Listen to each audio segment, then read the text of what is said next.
Од Глобочица, еден мирен, убав ден поминавме, еве наш домакин е Бобан.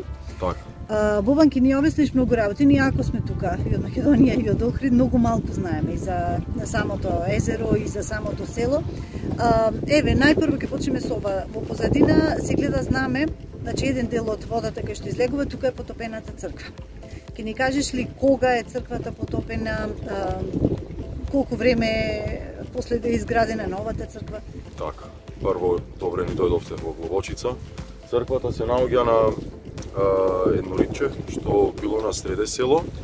Куќите во селото што се потонати се наоѓале одма под црквата, а знамето е моментално ставено на гранка, на највисоката гранка на муренка што било одма до црквата. И како што започнало потопувањето на селото поради изградбата на хидроцентралата Глобочица, 63-та година веќе водата почнала да се крева кон куќите и луѓето морале да се одселуваат. Дел од луѓето отишле странство, дел останале во Струга.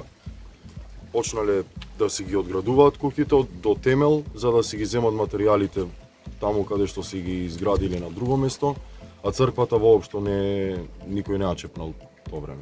Така. Сега верувам дека има и нуркачи кои што гледаат што има се уште останато, а и самиот ни кажа дека еден дел, еден камен да речеме од самата црква е веќе изваден и ставен на новиот објект, на новата црква која што е веднаш тука до неа. Кога се изгради новата? Новата црква започна 2013 година со изградба, мислам дека околу 2016 година беше целосно изградена, темелите беа готови 2015 година.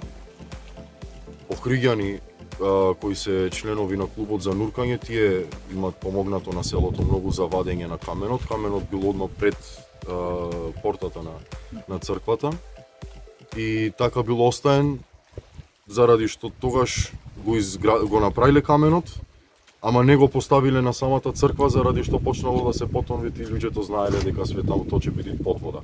Но имат видеа од охриѓаниве кои се клуб и исто така имат видеа од специјални сили од МВР што нуркаат тука и се гледат дека под вода црквата е скоро воопшто неоштетена од тогаш од кога е потоната. Значи станува збор за црквата Свети Илија и денес доколку некој влезе да нурка со целосно опрема, црквата е во целост.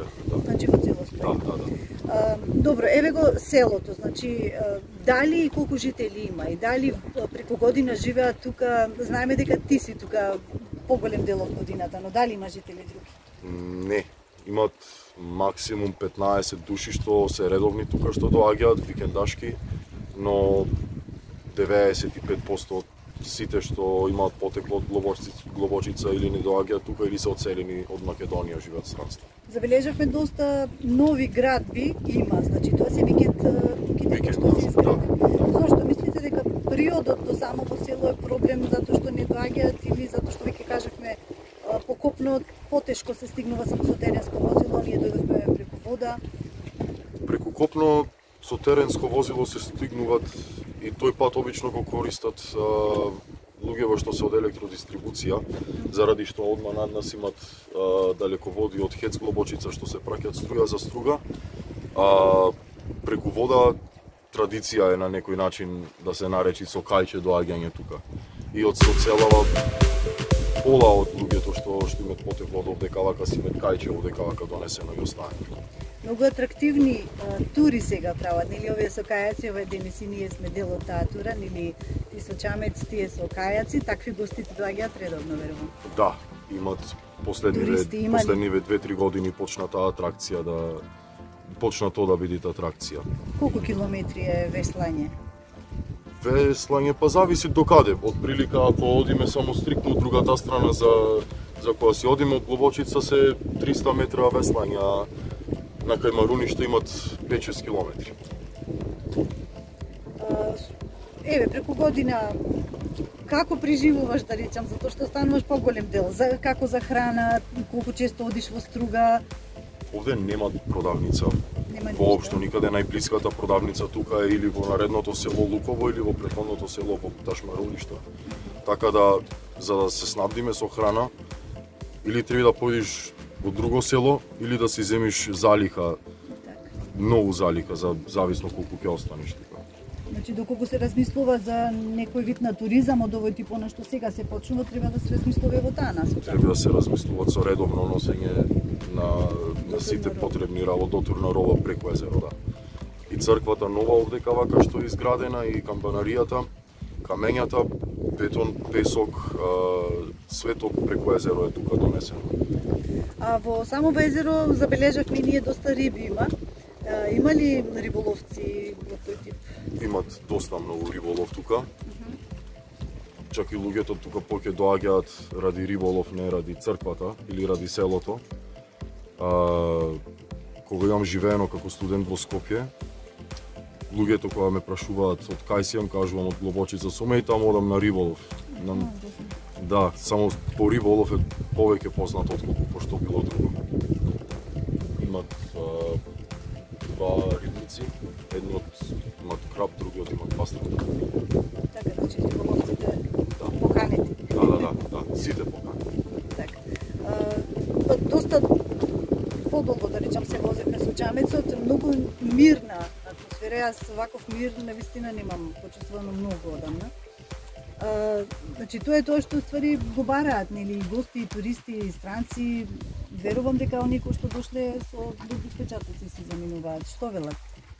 Луѓето се задоволни. Странци. Повеќето се задоволни, тука доаѓаат странци, поредко доаѓаат 80% од туристите тука се македонци. Чудно. Пред 2 недели воопшто мене прв пат ми се случи да видам странец тука да е дојден со теренско возило од другата страна, и тоа се случило затоа што се загинали и на несакање дојдеа тука. Мислите дека не е доволно промовирано?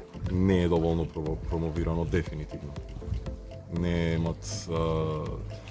Морам да отворам на Инстаграм кај мене и да покажувам од кај сум, што сум луѓе тотално не знаат дека постои место. Така, колку е длабоко езерово? Максималната длабочина тука може да постигне над 95 метри, тоа е со се претходното корито од Црниот Дрим, но обично е 70 на метри. Ако правиме муавет само од селото каде што било, а црквата од прилика на 15-20 на метри длабочина. Преднотко кога се возевме во една прилика рече во Охрид во езерото е многу померно, де фаќаат големи невремени. Да, затоа што после изградбата на хидроцентралата во Југославија се сватило дека со тоа што овдека вака се поставило едно вештачко езеро, многу се пореметила природата, флората и фауната.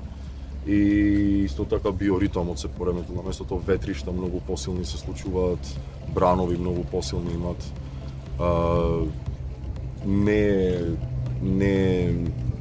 Не е често да се случи некоја несреќа, но во секој случај да се избегнува, да.